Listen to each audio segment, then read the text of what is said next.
ദൈവത്തിന് സ്തുതി. പ്രഭാതകിരണത്തിലേക്ക് സ്നേഹവന്ദനം. ഭാഗം 1950.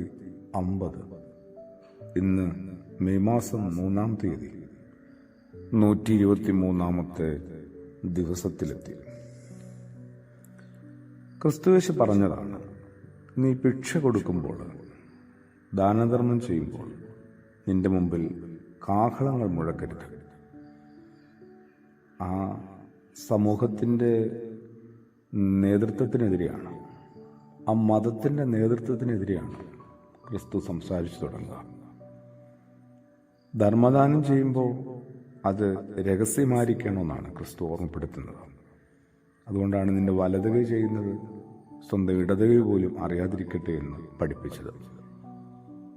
എന്തായിരുന്നു അന്നത്തെ ആ നേതൃത്വത്തിൻ്റെ, മതത്തിൻ്റെ ആയാലും രാഷ്ട്രത്തിൻ്റെ ആയാലും നേതൃത്വത്തിൻ്റെ കുഴപ്പം? മറ്റുള്ളവരിൽ നിന്ന് പ്രശംസ ലഭിക്കാൻ വേണ്ടിയായിരുന്നു ഇവരിങ്ങനെ ഓരോന്ന് തെരുവീതികളിൽ ചെയ്തു കൂട്ടുന്നത്. വായിച്ചു പോകാനായിട്ട് വിശുദ്ധ വേദഭാഗം മത്തായി ശ്ലീഹായുടെ സുവിശേഷം 6-ാം അധ്യായത്തിൻ്റെ പ്രാരംഭ ഭാഗമാണ്. ഞാനും എന്തൊക്കെയോ ചെയ്യുന്നുണ്ടെന്ന് നിങ്ങളെ അറിയിക്കുന്നുണ്ട്, അങ്ങനെ എന്തൊക്കെയോ ചെയ്യുന്നുണ്ടെന്ന് നടിക്കുന്നുണ്ട്. എന്തിനാണ്?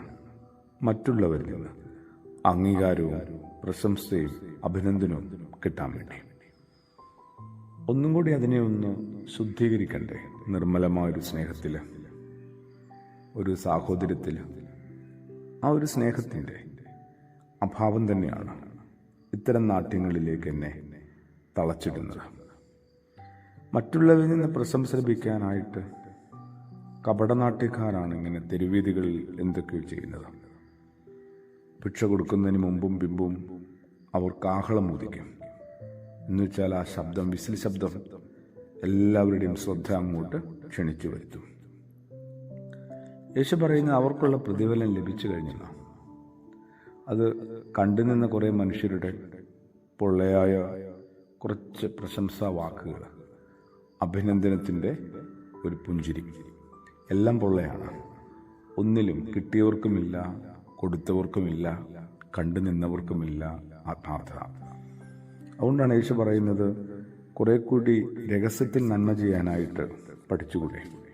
വലത് കൈ ചെയ്യുന്നത് ഇടത് കൈ പോലും അറിയാതിരിക്കട്ടെ.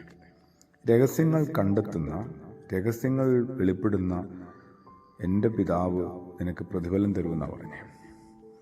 അതായത് പിതാവ്, ദൈവം പ്രതിഫലം തരും. ശരിക്കും പറഞ്ഞാൽ പ്രതിഫലമെന്ന ഇച്ഛയില്ലാതെ കർമ്മങ്ങൾ ചെയ്യാനായിട്ട്, ധർമ്മങ്ങൾ അനുഷ്ഠിക്കാനായിട്ട്, ഉത്തരവാദിത്തങ്ങൾ നിർവഹിക്കാനായിട്ട് നമ്മൾ കുറച്ചുകൂടി പഠിച്ചു വരണം.